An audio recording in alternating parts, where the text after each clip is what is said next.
საქართველოს საგარეო პოლიტიკურ კურსზე მოქალაქეთა პოზიცია, რომელსაც NDI მორიგი გამოკითხვის საფუძველზე აქვეყნებს შეფასებების ერთ-ერთი მთავარი თემაა პოლიტიკურ სპექტრში.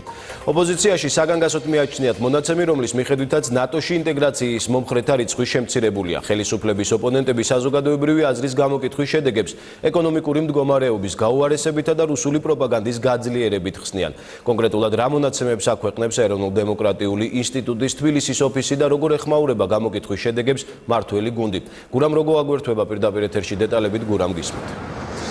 NDI-ის მონაცემებით ბოლო 5 წლის განმავლობაში ნატოში გაწევრიანების მომხრეთა რაოდენობა საგრძნობლად შემცირდა. პროცენტული მაჩვენებლები ასე გამოიყურება 61% წინააღმდეგია, ხოლო 61% მომხრეა, ხოლო 25% წინააღმდეგია. რაც შეეხება ხელისუფლების გაცხადებულ მიზანს, რომ საქართველო გახდეს ევროკავშირის წევრი, ამ გამოკითხვაში პროცენტები შემდეგნაირად გადანაწილდა.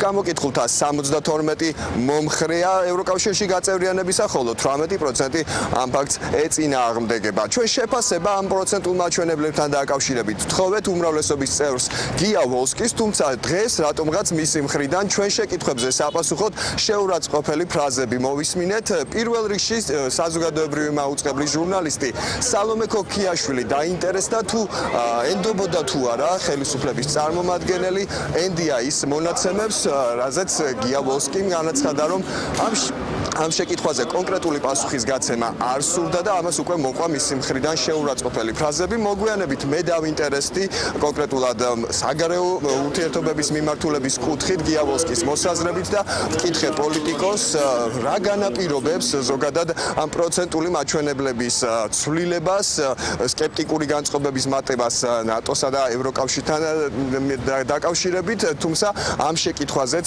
მივიღეთ შეურაცხყოფელი ეპითეტები და ჩვენ ახლა შეგვიძლია მოვისმინოთ გია ვოლსკის ეს პასუხები და ასევე თქვენ შეგიძლიათ იხილოთ ის შეკითხვები, რომელიც დღეს ჩვენ პარლამენტში უმრავლესობის წარმომადგენელს დავუსვით. ეს ისეთი თემაა, რაზედაც უნდა იყოს პასუხი უფრო ფართოდ და ამომწურავად გასული. შავი და თეთრი რო იარეთ. აქამდე და რო ატარეთ ხალხი, იმიტომ არის ინფორმაცია. თქვენ, სწორედ თქვენ. საგარეო კურსზე და რუსთავი ორმა ერთად. მე ვერ შევაფასებ 7%-ის ცდომილებას საგარეო კურსის მიმართ საზოგადოების დამოკიდებულების ცვლილებას. მაშინ, როდესაც ახლა ვიზა ლიბერალიზაცია იქნება. ეხლა გავხდეს ასოცირებული წევრები. ეხლა იგეგმება ესოდან მნიშვნელოვანი ღონისძიებები ნატოს ფორმატში. ასე რომ სწორი გზით მივდივართ. და აქედან გამომდინარე NDI-ზე ნუ ჩამოეკიდება საზოგადოებრივი მაუწყებელი იმისათვის, რათა შეაფასოს. ანუ ორი ხარ რა? არ არის სანდოკლები. საზოგადოებრივი მაუწყებელს კითხვა რა? კითხვა რა? კითხვა რა? კითხვა რა? ეთიქსობია. არგი რა? არ მომისმე? რატომ იზიანდებით არასასურველ შეკითხვებზე რატომ გიზიანდებით? თქვენ ეხლა პროვოკაციულ რაღაცას ლანძღავთ ახლა ძალიან დიდი პრობლემა ხარ. ჩემი გაჩუმება ლანძღვით თუ გინდათ არ გავჩუმდები მლანძღეთ. მე მაინც დავსვამ ჩემ შეკითხვას, რომელიც უნდა დავსვა. და გაგეცით პასუხი, ხო? არ გამეცით პასუხი. როგორ არ გაგეცით? პასუხია და ახლა თუ ეს პასუხი არაფერი ორაზროვანი, მე თქვენი უფლებაა დასვათ შეკითხვა, ჩემი უფლებაა გაგცეთ პასუხი. მე არ გამეცით კითხვაზე პასუხი. რას მე გამატები ვერ უზრუნველობაში გადადიხარ უკვე რა? შეკითხვას არ შეცვლილად ხო გეუნები და ეხლა რა არის ვერ გავიგე. NDI-ის კვლევა არ მაინტერესებს ხო შენგან განსხვავებით დამოკიდებულება საზოგადოების არ შეცვლილა. ეხლა არ გითხარი სრული პასუხი. რატომ ედავები ვერ გავიგე. სად გადადი ვაფშე რა გინდა ვერ გავიგე ვერ მივხვდი. რატომ მეჩხუბები?